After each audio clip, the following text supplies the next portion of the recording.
Excellencies, dear friends, we come together in sorrow to mourn the victims of the 1994 genocide against the Tutsi in Rwanda, to stand with their families and with survivors, to reflect how now these appalling crimes became possible, and to recommit to do everything in our power to prevent these from ever happening again. The 1994 genocide against the Tutsi is a chilling chapter in human history. And it occurred at terrifying speed. In just 100 days, some 1 million children, women and men were killed, the overwhelming majority Tutsi, but also Hutu and others who opposed the genocide. This was not a spontaneous frenzy of horrendous violence. It was intentional. It was premeditated, it was planned, including through the hate speech that inflamed division and spread lies and dehumanization.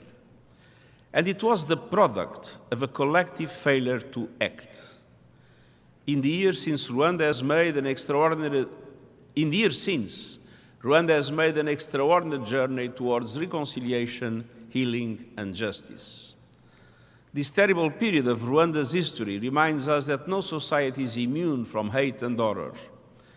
And as we reflect on how these crimes came about, we must also reflect on resonance with our own times. These are days of division. The narrative of them versus us is increasingly polarizing societies in the Great Lakes region and around the world. Digital technologies are being weaponized to inflame hate, stoke division, and spread lies. Across the internet, we see an alarming array of racism, misogyny, and genocide denial. We see conspiracies, untruths, and deepfakes spread at an alarming pace. We must stem the tide of hate speech and stop division and discontent mutating into violence. The Global Digital Compact, agreed by countries last year, made important commitments to tackle falsehoods and hate, and they urge countries to implement it in full. And above all, we all must act to prevent human rights violations and to hold those who commit them to account.